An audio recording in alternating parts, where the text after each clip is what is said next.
ವೀಕ್ಷಕರಿಗೆ ನಮಸ್ಕಾರ. ಇದು ನಿಮ್ಮ ನೆಚ್ಚಿನ star Kannada news YouTube channel. ಹುಡುಗಿರಂದ್ರೆ ಡೇಂಜರ್ ಅಪ್ಪ, ಹುಷಾರಾಗಿರಪ್ಪ. ಈ ಹಾಡು ನೀವು ಕೇಳಿದಿರ, ಬಟ್ ಆ ಹಾಡು ಈಗ ಸತ್ಯ ಎಂದು ಮತ್ತೆ ಪ್ರೂವ್ ಮಾಡಿದೆ. ಇಲ್ಲಿ ಒಂದು ಯುವಕನ ಬಾಳೆ ಸರ್ವನಾಶ ಆಗಿ ಹೋಗಿದೆ. ಕೊನೆಗೆ ಎಲ್ಲಿ ಸರ್ವನಾಶ ಆಗಿದೆ ಅಂದರೆ ಅದು ನೇಣು ಹಾಕಿಕೊಂಡು ಸತ್ತು ಹೋದ ಅಲ್ಲಿವರೆಗೂ ಅವರ ಜೀವನ ಸರ್ವನಾಶವಾಗಿ ಹೋಗಿದೆ. ತಂದೆ ತಾಯಿಗಳು ತುಂಬಾ ಕ್ರೋಧದಿಂದ ಅಳ್ತಾ ಇದ್ದಾರೆ. ನನ್ನ ಮಗ ನಮಗೆ ಮೋಸ ಮಾಡಿ ಹೋದ್ನಲ್ಲ.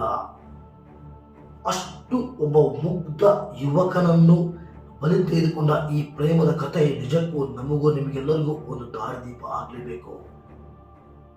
ಯಾರೆಲ್ಲ ನೀವು ದಾರಿ ತಪ್ತಾ ಇದ್ರೆ ದಯವಿಟ್ಟು ಈ ವಿಡಿಯೋನ ಪೂರ್ತಿಯಾಗಿ ನೋಡಿ. ನೀವು ಕೂಡ ಸರಿಯಾದ ದಾರಿಗೆ ಬರ್ತೀರಾ. ಅಷ್ಟು ಇಂಟ್ರೆಸ್ಟಿಂಗ್ ಆದಂಥ ಈ ಸ್ಟೋರಿ ದಯವಿಟ್ಟು ಸ್ಕಿಪ್ ಮಾಡದೆ ಪೂರ್ತಿಯಾಗಿ ನೋಡಿ. ವಿಡಿಯೋ ಕೊನೆಗೆ ದಯವಿಟ್ಟು ನಿಮ್ಮ ಅನಿಸಿಕೆ ಏನು ಅನ್ನೋದನ್ನ ಕಾಮೆಂಟ್ ಮೂಲಕ ತಪ್ಪದೆ ತಿಳಿಸಿ. ವೀಕ್ಷಕರೇ, ಈ ಘಟನೆ ನಡೆದಿದ್ದು ಬೆಂಗಳೂರಿನ ಮಹಾಲಕ್ಷ್ಮಿ ಲೇಔಟ್ ಪೊಲೀಸ್ ಠಾಣಾ ವ್ಯಾಪ್ತಿಯ ಗೆಳೆಯರ ಬಳಗ ಅನ್ನೋ ಒಂದು ಏರಿಯಾದಲ್ಲಿ ನಡೆದಿದೆ.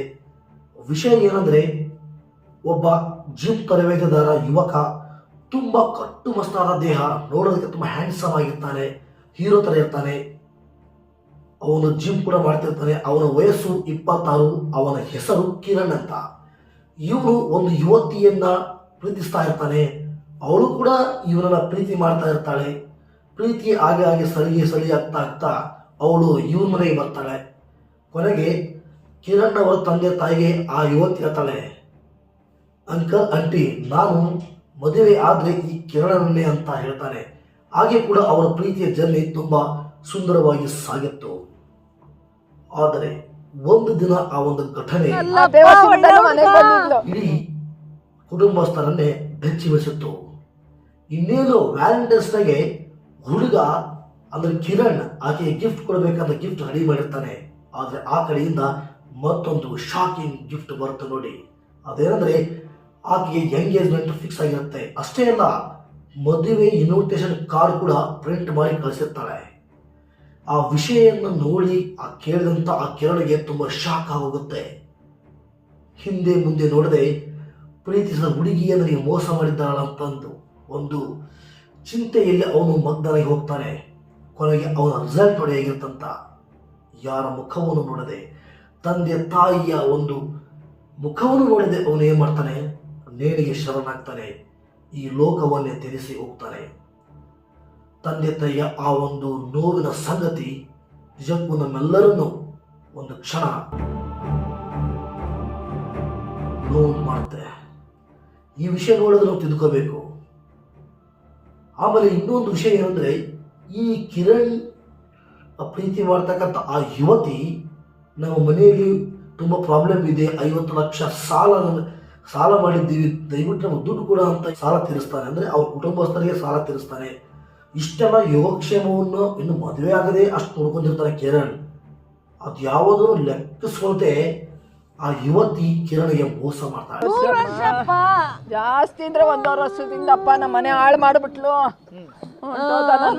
ನೋಡ್ರಿ, ಫೋಟೋ ಇಸ್ಕೊಂಡು ನೋಡ್ರಿ ಹೆಂಗವನೆ. ಹುಡುಗ ಅಲ್ಲ, ಮನೆಗೆ ಬಂದಿದ್ಲು. ಅಮ್ಮ ಮದುವೆ ಮಾಡ್ಕೊಡಿ ಅಂತ. ಆಯ್ತು, ಒಪ್ಪಿದ್ದೀರಾ, ಮಾಡ್ಕೊಡ್ತೀನಿ ಅಂದಿದ್ದೆ. ಇವಾಗೇನೋ ಬೇರೆಯವನ್ನ ಅವನ್ನ ಇಷ್ಟಪಟ್ಟು ದುಡ್ಡೆಲ್ಲ ದೋಚ್ಬಿಟ್ಟು ಇನ್ವಿಟೇಷನ್ ಕಾರ್ಡ್ ಏನೋ ಕೊಟ್ಲಂತೆ. ನನಗೆ ಹೇಳಿಲ್ಲ ನನ್ನ ಮಗ, ನಮ್ಮಮ್ಮ ಬೇಜಾರು ಮಾಡ್ಕೊತಾಳೆ ಅಂತ. ಆಮೇಲೆ ಇವಾಗ ನೆನ್ನೆ ಮಾಡ್ಕೊಬಿಟ್ಟಪ್ಪ. ನೋಡಿ ಜಗತ್ತು ಹೇಗೆಲ್ಲ ಇದೆ ಅಂತ. ಆಗಾಗ ಅವ್ರ ಮನೆಗೆ ಹೋಗಿ ಬರ್ತಾ ಇದ್ದ, ಅವ್ರ ಕುಟುಂಬಸ್ಥರು ಕೂಡ ಬೆರಿತಾ ಇದ್ದ, ಅವರ ಯೋಗಕ್ಷೇಮವನ್ನು ಕೂಡ ಅವನು ವಿಚಾರ ಮಾಡ್ತಾ ಇದ್ದ. ಇಂಥ ಹುಡುಗ ಬೇರೆ ಎಲ್ಲಿ ಸಿಗೋಕ್ಕೆ ಸಾಧ್ಯನೇ ಇಲ್ಲ.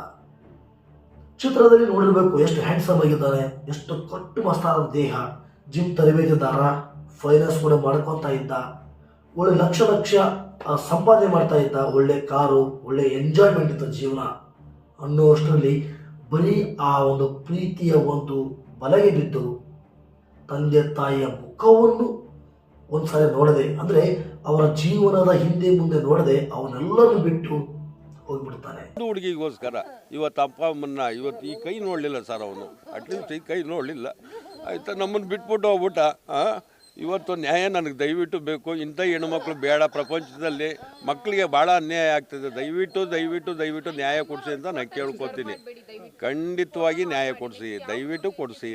ನಾನು ಕೇಳೋದು ಇಷ್ಟೇ, ಇಂಥ ಗಂಡು ಮಕ್ಕಳು ಮುತ್ತಿನಂಥ ಮಕ್ಕಳನ್ನೆಲ್ಲ ಸಾಕಿ ಸಲುವಿ ಒಂದು ಹುಡುಗಿಗೋಸ್ಕರ ಇಷ್ಟು ಸುಮಾರು ಒಂದು 40 ಲಕ್ಷ 50 ಲಕ್ಷ ರೂಪಾಯಿ ಮನೆಯಿಂದ ಕಳ್ಕೊಂಡು ಅನ್ಯಾಯ ಮಾಡ್ಕೊಂಡು ಇವತ್ತು ನನಗೆ ಅನ್ಯಾಯ ಮಾಡ್ಬಿಟ್ಟು ಇವತ್ತು ನನ್ನ ಮಗ ಇಲ್ಲ. ಇವತ್ತು ಏನು ಮಾಡಬೇಕು ನನಗೆ ಗೊತ್ತಿಲ್ಲ. ದಯವಿಟ್ಟು ನ್ಯಾಯ ಕೊಡಿಸಿ. ವೀಕ್ಷಕರ, ಕಿರಣ್ ಸಾಯೋಕ್ಕೂ ಮುನ್ನ ತಾಯಿ ಹತ್ರ ವೈಟ್ ಪೇಪರ್ ಪೆನ್ ಕೇಳಿದಂತೆ ಪಕ್ಕದ ಮನೆಯಿಂದ ತಂದು ಕೊಟ್ಟಾಗ ತಾಯಿ ಕರುಳು ಆಗ ಮಾತನಾಡಿತ್ತು. ಯಾಕಪ್ಪ ಈ ವೈಟ್ ಪೇಪರ್ ಪೆನ್ನು ಅಂತ ಕೇಳಿದಂತೆ ಅದಕ್ಕೆ ಅವನು ಯಾಕೂ ಇಲ್ಲಮ್ಮ, ಹೆದರಬೇಡ ಅಮ್ಮ, ಇದು ಫೈನಾನ್ಸ್ ಲೆಕ್ಕ ಬರೆಯೋದಕ್ಕೆ ಅಂತ ತಾಯಿಗೆ ಧೈರ್ಯ ತುಂಬುತ್ತಾನೆ. ನಂತರ ಕಿರಣ್ ಡೋರ್ ಲಾಕ್ ಮಾಡಿಕೊಂಡು ಡೆತ್ ನೋಟ್ ಬರೆದಿಟ್ಟು ನೇಣು ಹಾಕೊಂತಾನೆ. ಡೆತ್ ನೋಟ್ ಅಲ್ಲಿ ಯುವತಿ ಮತ್ತು ಯುವತಿಯ ಕುಟುಂಬಸ್ಥರು ಈ ಆತ್ಮಹತ್ಯೆಯ ಕಾರಣ ಅಂತ ಬರೆದಿರ್ತಾನೆ. ಸದ್ಯ ಮಹಾಲಕ್ಷ್ಮಿ ಲೇಔಟ್ ಪೊಲೀಸ್ ಠಾಣೆಯಲ್ಲಿ ಪ್ರಕರಣ ದಾಖಲಾಗಿದೆ. ಈ ವಿಷಯದ ಕುರಿತು ಪೊಲೀಸರು ಈಗ ತನಿಖೆ ನಡೆಸ್ತಾ ಇದ್ದಾರೆ. ಸೊ ಸ್ನೇಹಿತರೆ, ಇದು ಈಗಿನ ಕರಾಳ ಕಥೆಯಾಗಿತ್ತು. ಈ ವಿಡಿಯೋ ಕುರಿತು ನಿಮ್ಮ ಅನಿಸಿಕೆ ಏನು ಅನ್ನೋದನ್ನು ದಯವಿಟ್ಟು ಕಾಮೆಂಟ್ ಮೂಲಕ ತಪ್ಪದೆ ತಿಳಿಸಿ. ವಿವರಣೆ ಇಷ್ಟ ಆದರೆ ದಯವಿಟ್ಟು ಲೈಕ್ ಶೇರ್ ಮಾಡೋದನ್ನು ಮರಿಬೇಡಿ. ನಮ್ಮ ಈ ಒಂದು ಹೊಸ ಚಾನಲ್ಗೆ ನಿಮ್ಮ ಸಬ್ಸ್ಕ್ರೈಬ್ ಮುಖಾಂತರ ಸಪೋರ್ಟ್ ಇರಲಿ. ಸಿಗೋಣ ಮತ್ತೊಂದು ವಿಶೇಷವಾದಂಥ ವಿಡಿಯೋದಲ್ಲಿ. ಅಲ್ಲಿವರೆಗೆ ನೋಡ್ತಾ ಇರಿ star Kannada news YouTube channel. ನಮಸ್ಕಾರಗಳು.